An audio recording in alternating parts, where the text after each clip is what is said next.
अस्सलाम वालेकुम। हम कैम्ब्रिज ओ लेवल मैथमेटिक्स की कंप्लीट वीडियो सीरीज़ के साथ आपके सामने हाजिर हैं। इस सिलसिले में हम ऑड्री सिम्पसन की बुक यूज़ कर रहे हैं क्योंकि वो एक ही किताब में पूरा कोर्स कवर कर लेती है। कैम्ब्रिज की रिकमेंडेड भी है और एग्जाम स्टाइल क्वेश्चन भी मुनासिब है। चैप्टर 20 कर रहे थे। चैप्टर 20 फर्दर अलजबरा कंप्लीट कर चुके हैं। उसमें मैट्रिसेस हो गई है, उसमें इन हमने फंक्शंस देख लिए हैं। अब इसमें हम लास्ट एक्सरसाइज देख रहे हैं जो कि इनइक्वालिटीज़ और उनके ग्राफ्स के बारे में है। एक आसान एक्सरसाइज है। तो पहले ही समझते हैं कि ये इन्होंने 5 लाइंस दी हुई हैं। कौन सी इक्वेशन किस लाइन की है? x is equals to zero ये होगी, क्योंकि x की वैल्यू ज़ीरो रहेगी, y की कोई भी वैल्यू हो। फिर x is equals to three ये रहेगी, क्योंकि x थ्री रहेगा, y की कोई वैल्यू हो। y is equals to zero ये रहेगी, क्योंकि y ज़ीरो रहेगा, x की कोई वैल्यू हो। ये तो आसान हो गया। y भी बढ़ रहा है, x भी बढ़ रहा है इस इक्वेशन में, तो y is equals to x plus three upward sloping line होगी, तो वो ये वाली लाइन है। और x plus y is equals to five का मतलब है कि x उधर जाएगा तो माइनस में हो जाएगा, minus x plus five y is equals to.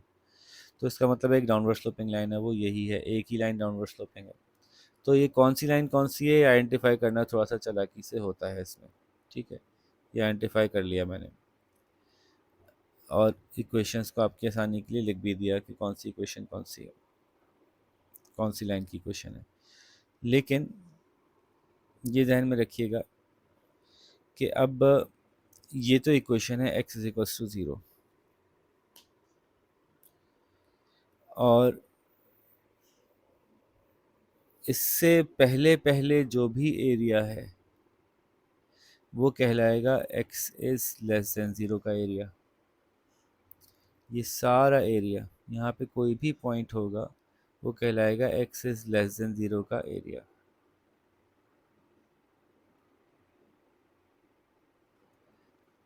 ठीक है, तो इनइक्वालिटी का इसका मतलब है कि रीजन बनता है, लाइन नहीं बनती।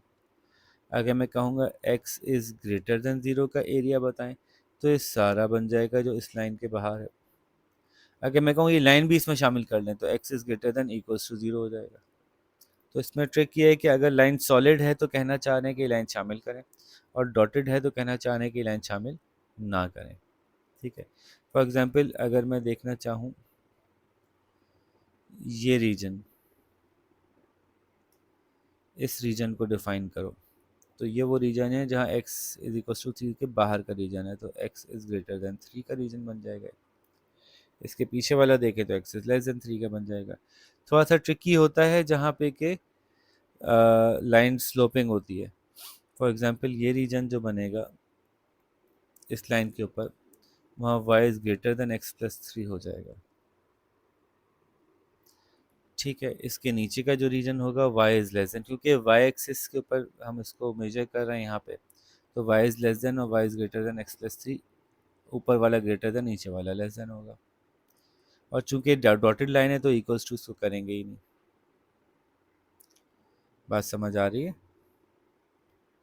सिमिलरली ये जो ये वाली लाइन है x प्लस वाई, इसके नीचे का रीज़न जो है वो लेस देन है, तो x plus y is less than five का रीजन है। इसको शामिल कर लें तो इक्वल्स टू हो जाएगा। बस यही बात है। तो अब सवाल सॉल्व करना शुरू करेंगे तो समझ में आएगा। इन्होंने ये 5 लाइनें बनाई हैं, इनकी मदद से मुख्तलिफ टुकड़े बने हैं इस ग्राफ में। एक टुकड़ा है उसको ई कह रहे हैं, वो ये है, कह रहे हैं इसको इनइक्वालिटी से डिफाइन करें। तो एक तो इस लाइन से ऊपर है रीजन, तो ये तो बन गई y is greater then x plus three, और इक्वल्स टू नहीं आएगा क्योंकि ये डॉटेड लाइन है। दूसरा ये इस लाइन से नीचे है, तो इसको मज़ीद डिफाइन करेंगे कि ऐसा रीजन जो इससे तो ऊपर हो लेकिन इससे नीचे हो, तो हम कहेंगे यहाँ x plus y is less than five, और इक्वल्स टू भी लगाएंगे इसलिए कि लाइन डॉटेड नहीं है।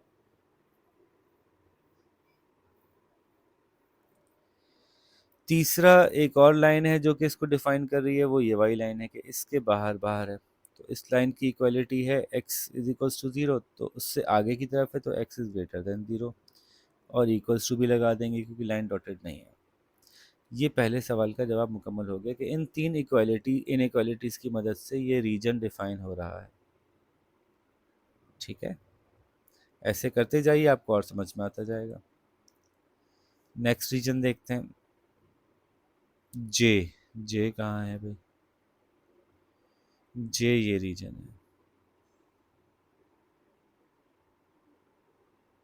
ये वाली लाइन से ऊपर है, y इज इक्वल्स टू 0 से ऊपर है, तो y is equals to sorry is equals to y is greater than and equals to के स्ट्रेट लाइन अपना सॉलिड लाइन है 0 1, ये तो डिफाइन कर दिया हमने। इस लाइन को डिफाइन करते हैं, इसके नीचे नीचे है, तो एक्स प्लस वाई, ये वाली line, x plus y is less than 5 equals to, क्योंकि सॉलिड लाइन है। आखिर में ये वाली लाइन को डिफाइन करते हैं, x इज इक्वल्स टू 3, तो x is greater than equals to 3, इससे राइट पे है ना एरिया, इसलिए हो गया कंप्लीट। नेक्स्ट देखें जी।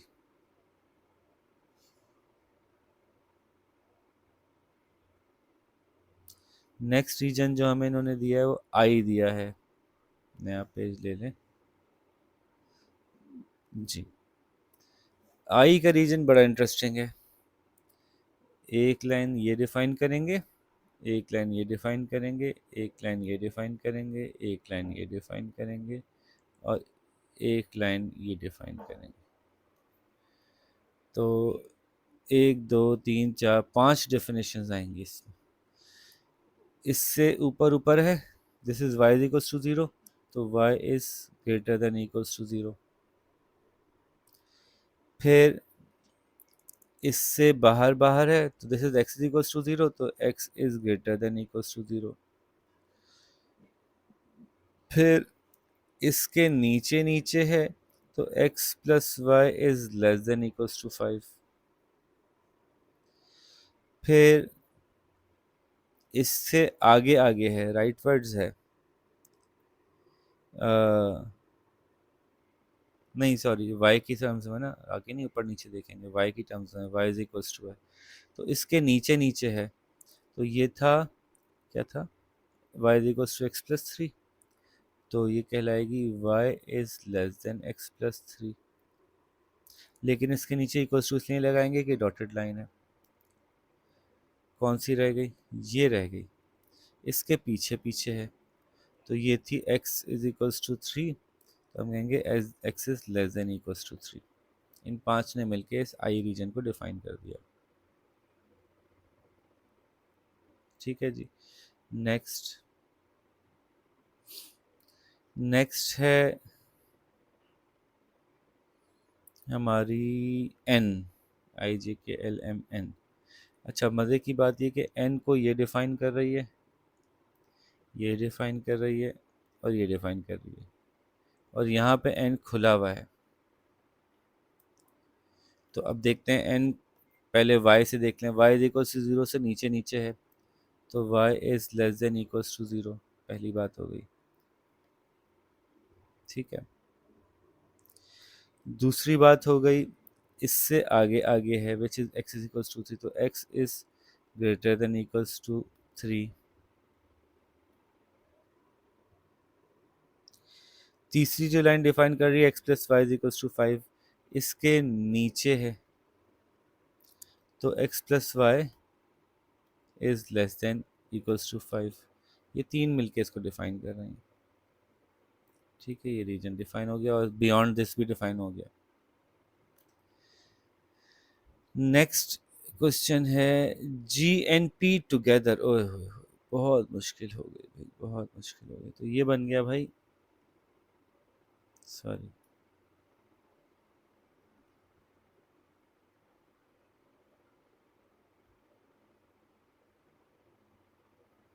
ये पूरा रीजन बन गया।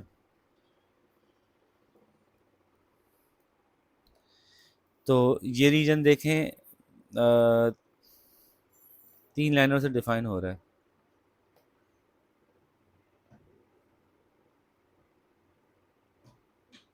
एक ये लाइन, कलर चेंज करें,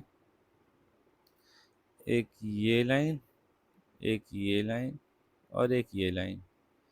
लाइन भी पता है, उसकी इक्वेशन भी पता है, तो इनइक्वालिटी निकालना मुश्किल ही नहीं है, रीजन निकालना मुश्किल ही नहीं है। ये देखिए ये लाइन थी x इज इक्वल्स टू 3, तो यहाँ x इज ग्रेटर देन 3 होगा, ग्रेटर देन इक्वल्स टू।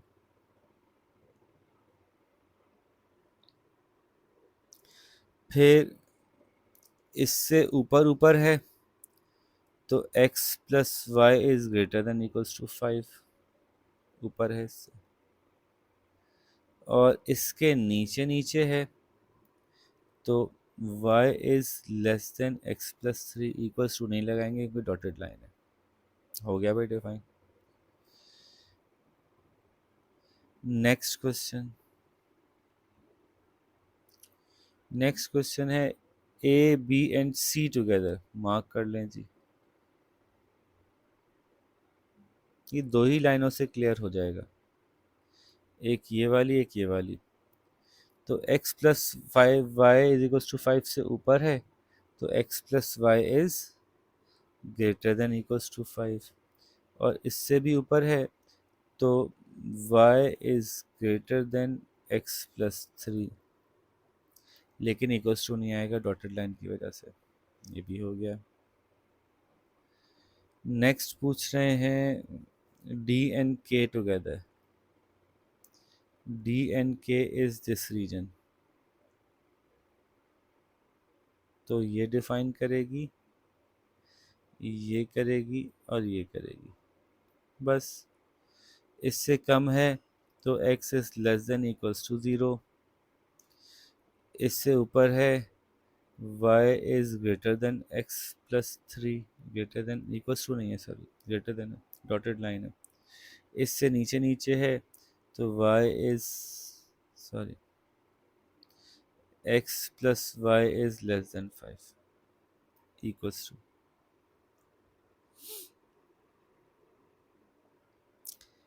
ठीक है, तो यूं तीन लाइंस ने मिलके इसको डिफाइन कर दिया, तीन इनइक्वालिटीज ने मिलके। अच्छा जी, ये तो आसान सी बात थी। मूविंग ऑन, अब ये आपसे कुछ मज़ीद सवाल पूछते हैं, देखते हैं क्या पूछ रहे हैं। सबसे पहले पूछ रहे हैं show the solution of these sets of inequalities on a graph. आप लोगों का फेवरेट काम आ गया कि अब आपको एक ग्राफ पे शो करना है। Shading the unwanted regions and labelling the required region with an R. तीन इनइक्वालिटीज बनाई हैं और इनको आप शो कर दीजिए कि ये कहाँ होंगी ग्राफ पे। ग्राफ का साइज अपनी मर्जी से लीजिएगा, 0 है, 4 है, 0 है, तो आसान सा ग्राफ है। इसकी लाइन या कह लें इसकी रीजन ड्रॉ करने के लिए इसकी लाइन ड्रॉ करनी पड़ेगी। तो मैं शुरू करता हूँ, ऐसा करता हूँ कि इसको 0 लेता हूँ और इसको हम ले लेते हैं 5, 10, 15, 5, 10, 15। मेरे पास रूलर भी है तो मैं ज़रा साफ़ सुथरा कर लेता हूँ।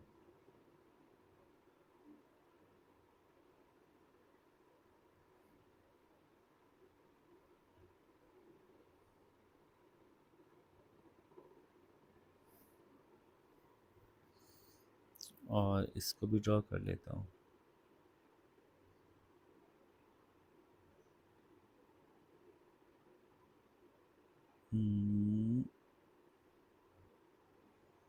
हो गया सही।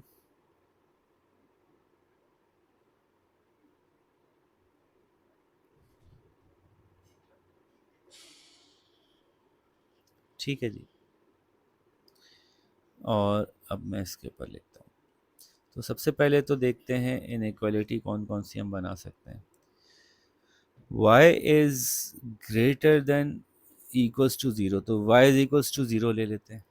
y इज इक्वल्स टू 0 की जो लाइन है वो आपको पता है कि कहाँ होती है, x एक्सिस पे होती है। तो एक लाइन तो ये बन गई हमारी।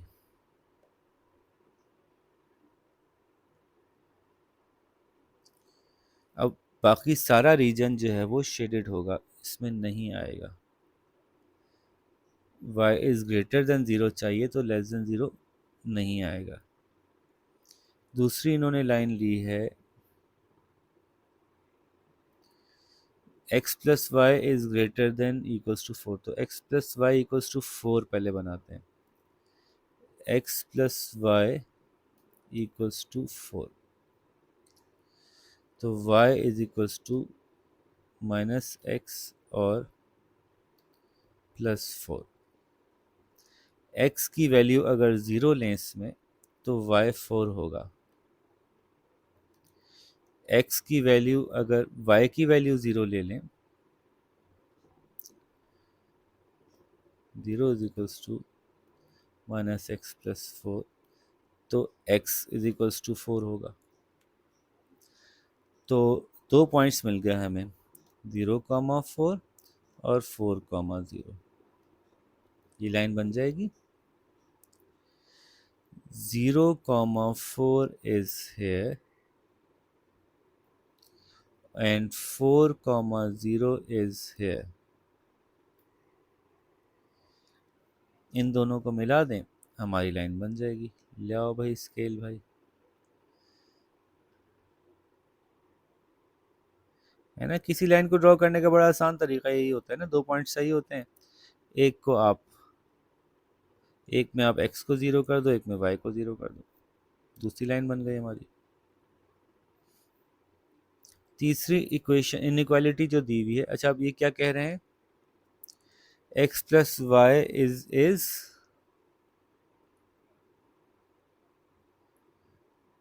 Greater than equals to four. कहाँ गई, ये रही। तो इसका मतलब है कि इससे ऊपर वाला रीजन चाहिए, नीचे वाला नहीं चाहिए। तो थोड़ा सा मुझे इसको और आगे तक एक्सटेंड कर देना चाहिए था 12। इसको मैं डार्क कर देता हूँ, ये नहीं चाहिए हमें। ठीक है, तीसरी इनइक्वालिटी जो इन्होंने दी हुई है वो दी हुई है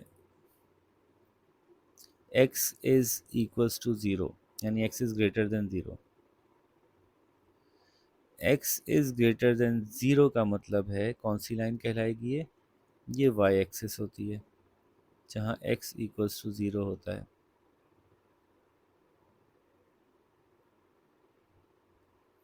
वो ये लाइन है। तो इससे पहले पहले का जो भी है वो हमें नहीं चाहिए, ये भी नहीं चाहिए। इसका मतलब है जो रीजन बना, ऑल्दो उसको कलर नहीं करना, सिर्फ आपको समझाने के लिए कि वो ये रीजन बना। ठीक है, इसको कलर करना नहीं है, आपको समझाने के लिए बता रहा हूँ। इसको हम कहेंगे, क्या लिखा है इन्होंने, आर, ये आर रीजन। ठीक है जी, एक सवाल हो गया। Next question,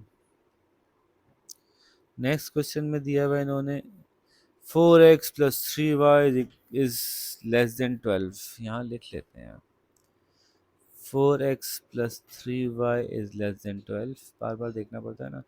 y is less than equals to, less than, y is less than equals to 2x और y is less than equals to 0। चलो जी, इसका काम खत्म हो गया। पहले y इज इक्वल्स टू 0 लेते हैं, तो ये x एक्सिस होती है,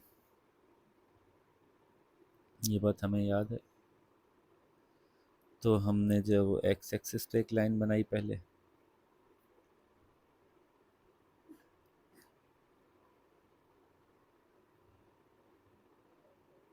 ठीक है, y इज इक्वल्स टू 0।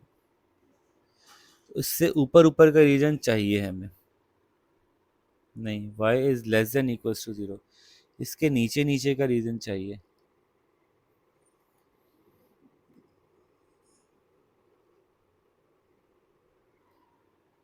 और एक मिनट, तो जाहिर है अब हम इसके ऊपर ऊपर शेड कर देते हैं सारा फिलहाल। ठीक है, ये नहीं चाहिए। दूसरा है y इक्वल्स टू 2x की लाइन बनानी है। तो अगर x ज़ीरो होगा तो y भी ज़ीरो होगा। एक पॉइंट तो ये मिल गया हमें।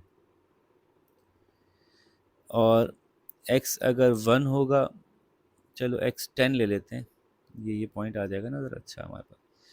x 10 होगा तो y 20 होगा, ये पॉइंट आ गया। ऐसे दो पॉइंट्स मिल गए हमें। तो हम इस लाइन को ड्रॉ कर लेते हैं। पहले लाइन ड्रॉ करेंगे, फिर इसको देखेंगे रीजन कौन सा बनता है ये ये लाइन ड्रॉ हो गई।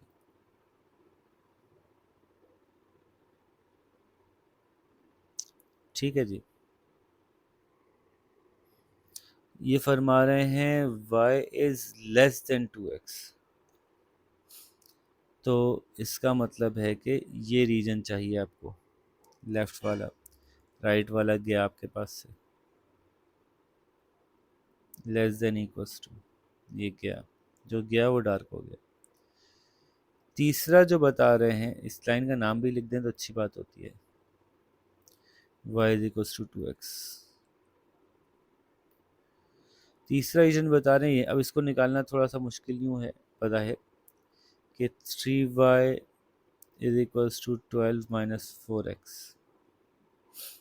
x को ज़ीरो करो भाई, पहले तो y को पूरा करो, y is equals to 12 minus 4x upon 3। फिर इसको आसानी के लिए y is equals to 12 upon 3 यानी 4 माइनस 4 अपॉन 3x। माइनस में है तो डाउनवर्ड स्लोपिंग होगी। x को ज़ीरो करते हैं तो y 4 आ जाता है, एक तो मिल गया हमें। x ज़ीरो तो y 4। दूसरा पॉइंट ले लेते हैं आसानी के लिए, मतलब मैं खुद चालाकी से ले रहा हूँ कि x को 3 करता हूँ। 3 करने से क्या होगा कि ये इससे ये कट जाएगा। तो x अगर 3 होगा तो y होगा 4 माइनस 4 0। x अगर 3 होगा तो y 0 होगा। दो पॉइंट्स आ गए हमारे पास।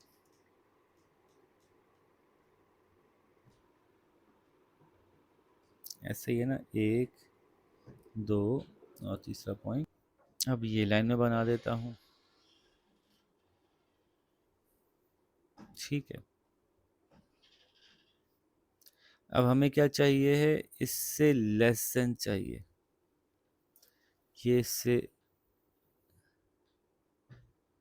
ग्रेटर देन है, तो इसका ग्रेटर देन का एरिया ये हो गया। तो आखिर में जो रीजन बचा हमारे पास, वो ये रीजन बच गया। कलर चेंज करके मैं दिखाता हूँ आपको। ये रीजन बच गया। ठीक है जी, बात समझ आती है। तो क्वेश्चन 2 का ए और बी दोनों कर लिया। अब क्वेश्चन 3 देखते हैं कि show the solution of these set of these inequalities on a graph by shading the unwanted region. Unwanted region को शेड करते हैं। Mark a cross, mark with a cross all the integer solutions, list the points which are integer solutions। Okay, बारी बारी attempt करते हैं चीज़ों को। पहले ये हम सफाई से बना लें और ये लिख भी लेते हैं ताकि बाद में काम आए हमारे। y is less than 3x plus 6, यानी y is equals to 3x plus 6। दूसरी लिखते हैं y is greater than 0 and less than 4। और तीसरी लिखते हैं x is less than equals to zero. पहले तो हम एरिया निकालते हैं। अनवांटेड एरिया को गायब करते हैं, वांटेड एरिया खुद ही समझ में आ जाएगा।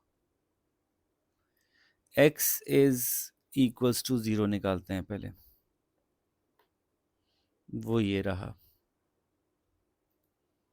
x is equals to zero. इससे कम कम चाहिए या इसके साथ चाहिए, तो ये सारा एरिया तो अनवांटेड हो गया। पेन चेंज करते हैं, ये सारा रीजन तो अनवांटेड हो गया। ठीक है, लेस देन ज़ीरो चाहिए। फिर y की ये सूरत हाल है कि वो है ज़ीरो से लेस, तो हम यूं करते हैं कि y इक्वल्स टू ज़ीरो का कौन सा एरिया बनता है, वो ये बनता है।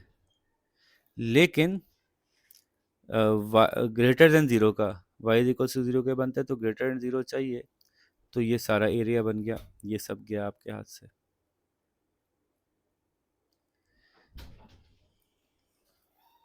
अच्छा, इसको मार्क मैं स्केल से भी कर लेता हूँ ताकि आपको देखने में और आसानी हो। ये था x is equals to zero,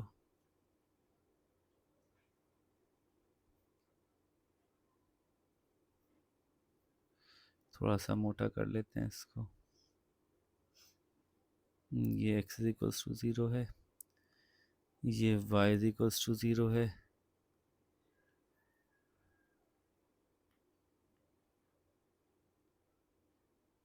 और लेकिन ये एक नहीं है, y is less than four भी है, फोर से ऊपर नहीं जाएगी, तो वन टू थ्री फोर ये आ रहा है मेरे पास। इसके ऊपर का रीजन भी गया, ये भी गया, नहीं चाहिए, इसके बीच बीच में है। फिर आखिरी बचा y is equals to three x plus six, तो ये है, अगर x ज़ीरो होगा तो y सिक्स होगा, तो x ज़ीरो है तो y सिक्स, ये रहा एक पॉइंट। फिर अगर y ज़ीरो होगा तो x जो है वो माइनस सिक्स अपॉन थ्री यानी माइनस टू होगा। देखिए ना, ये इधर आ जाएगा तो minus six is equals to three x हो जाएगा, x is equals to minus six upon three यानी माइनस टू। जब y ज़ीरो होगा तो x माइनस टू होगा, ये रहा वो पॉइंट। इन दोनों को मिला के एक लाइन और बना लेते हैं अच्छी सी। ओह,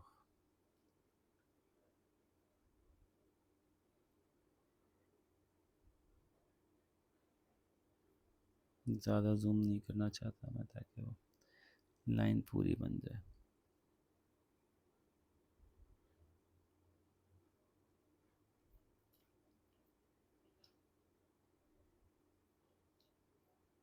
थोड़ा केयरफुली करते हुए मैंने ये बना दिया।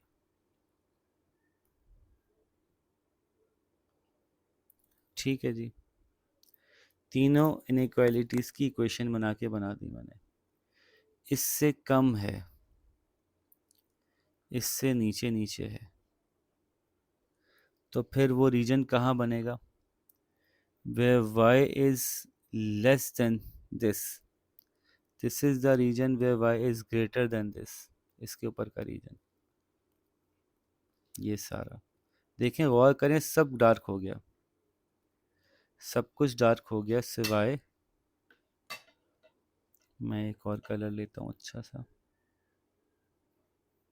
सिवाय इसके।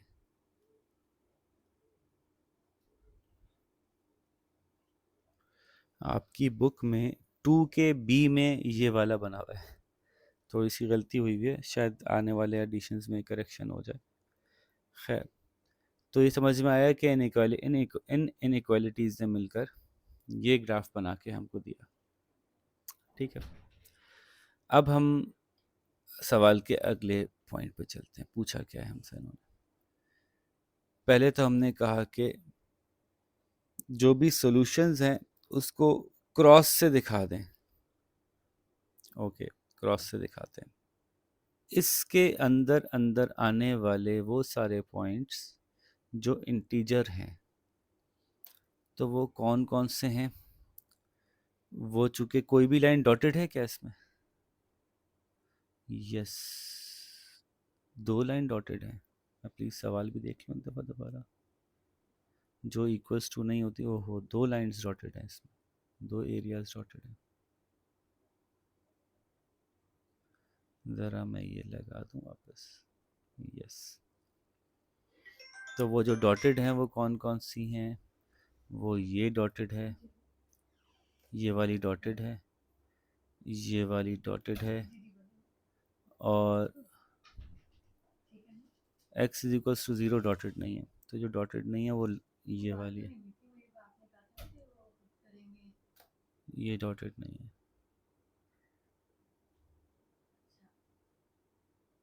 ठीक है, इससे क्या होगा कि जो डॉटेड वाले पॉइंट्स हैं वो भी इंक्लूडेड हैं। ठीक है, चलें, तो अब मैं आपको ये बताता हूँ कि वो कौन कौन से इंटीजर वैल्यूज़ हैं जो कि इसमें एग्जिस्ट करती हैं। एक ये है, क्योंकि ये है -1 और 1। एक ये वैल्यू है विच इज़ -1 और 2, और चूंकि ये डॉटेड हैं तो ये शामिल नहीं होंगी। ये डॉटेड है तो ये शामिल नहीं होगी। और ये शामिल हो सकते हैं तीनों पॉइंट्स, 0,1, 0,2, 0,3, और बस, क्योंकि ये भी डॉटेड है। तो ये 5 पॉइंट्स बन रहे हैं हमारे पास, जो कि इसमें इंटीजर वैल्यूज़ रखते हैं, यानी पूरी पूरी वैल्यूज़ हैं, 1,1, 1,2, 2,1, 2,2, 0,1। बात समझ में आ रही है? ये 5 पॉइंट्स हैं जो कि टोटली इसके सॉल्यूशन में नज़र आ रहे हैं, हमें इस एरिया में पाए जाते हैं, यूँ कह लें।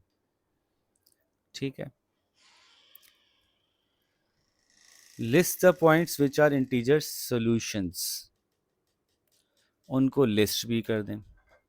अच्छा भाई, लिस्ट भी कर देते हैं, यानी लिख भी दीजिए। तो दिस इज -1, -1, ये वाला, -1, -2, -1, -1 नहीं, -1, 1, -1, -1, -1, -2, ये दोनों हो गए। फिर ये 0,1, 0,2, 0,3। ठीक है जी, ये 5 पॉइंट्स हमने लिस्ट भी कर दिए। ये क्वेश्चन कंप्लीट हो गया। अब देखिए, पूछ रहे हैं क्वेश्चन नंबर 4 में कि ये दो मैट्रिसेस दिए हुए हैं, find the product CP of the two matrices. आसान है। What does CP represent? आसान है। How many of the car? आसान है। तो पहले तो प्रोडक्ट निकाल लेते हैं। आपको पता है ये वाला 4/2 का है, ये वाला 2/1 का है, सॉरी। तो ये मल्टीप्लाई हो जाएंगे। आंसर क्या होगा? 4/1 पहले ही जगह बना लें। 1, 2, 3, 4/1। इंक चेंज कर लेते हैं। तो this is row 1 column 1, row 1 column 1। तो 6 इंटू 1500। आंसर भी साथ साथ निकालते जाते हैं वरना फिर देर लगेगी। तो 6 इंटू 1500 इज 9000, प्लस 4 इंटू 1800 7200।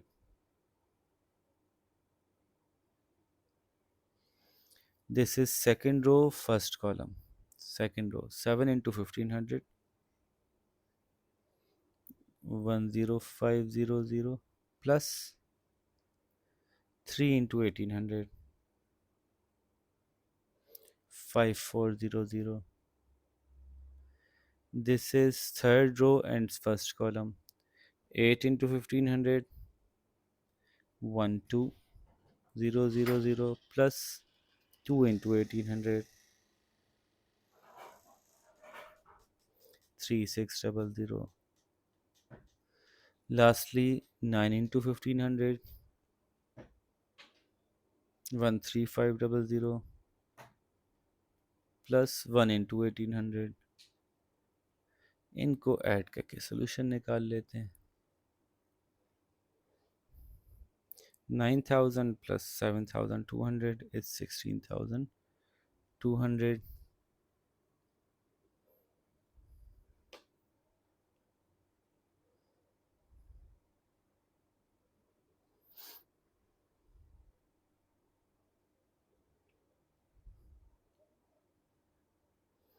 और 10,000 plus 5,400 is 10,500 plus 5,400 is 15,900. 12,000 plus 3,600 is 15,600. और 13,500 plus 1,800 is 15,300. सोल्यूशन हो गया. अब पूछ रहे हैं कि सीपी का क्या मतलब हुआ. Reliable and go fosters he could stock. इतनी गाड़ियां ये स्टॉक कर सकता है. ये रिलायबल हैं, ये गो फास्टर हैं.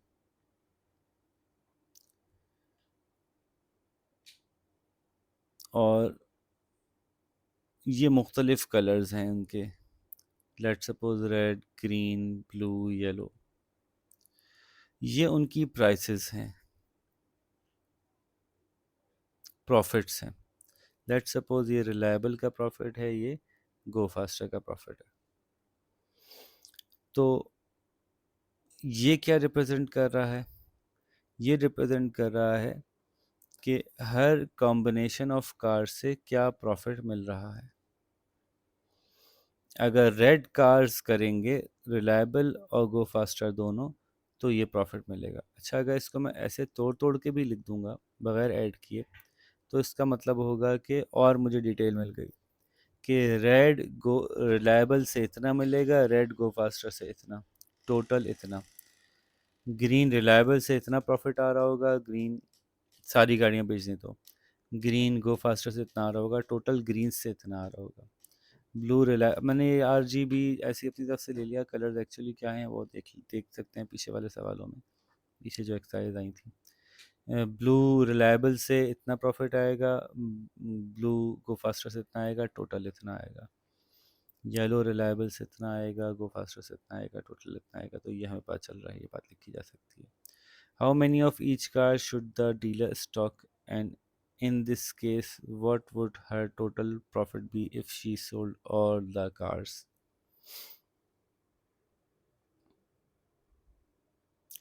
तो ये देखें कि ये इसने तमाम पॉसिबिलिटीज़ बताई हुई हैं. ये ऑप्शंस कह लें चलें. रेड के ऑप्शंस में ज़्यादा प्रॉफिट है, ग्रीन के ऑप्शन में ज़्यादा प्रॉफिट है, ब्लू के ऑप्शन में ज़्यादा प्रॉफिट है, या येलो के ऑप्शन में ज़्यादा प्रॉफिट.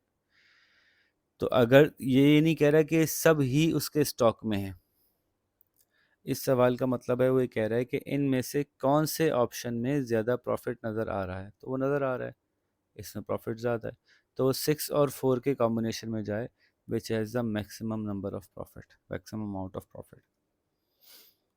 ठीक है, तो 6 रिलायबल्स एंड 4 गो फास्टर अगर रखेगा तो उसका बेस्ट प्रॉफिट होगा. तो अच्छा ये पता चला है कि आर जी बी वाई नहीं था, बल्कि मुख्तलिफ पॉसिबिलिटीज़ थी. या तो 6 रखेगा रिलायबल, 4 गो फास्टर रखेगा, या फिर 7 गो फास्टर रखेगा तो 3 ये रखेगा, या 8 और 2, या 9 और 1. मुख्तलिफ कॉम्बिनेशन हैं रिलायबल और गो फास्टर के. कौन सा कॉम्बिनेशन ज़्यादा प्रॉफिट दे रहा है. तो ज़्यादा प्रॉफिट जो दे रहा है वो ये वाला कॉम्बिनेशन दे रहा है. ठीक है जी. तो अचानक से उन्होंने एकदम से बीच में ग्राफ्स के साथ साथ ये सवाल डाल दिया, तुक नहीं थी, पिछली किसी एक्सरसाइज का सवाल था, लेकिन चलें अब आ गया तो कर लिया हमने। यूँ 20 चैप्टर पूरा कंप्लीट हुआ, और आप लोग जो हैं वो अब इसकी जो एग्ज़ाम स्टाइल क्वेश्चंस हैं वो अटैम्प्ट करें, फिर हम उसकी वीडियो बनाते हैं। अपना ख्याल रखें। अल्लाह हाफ़िज़।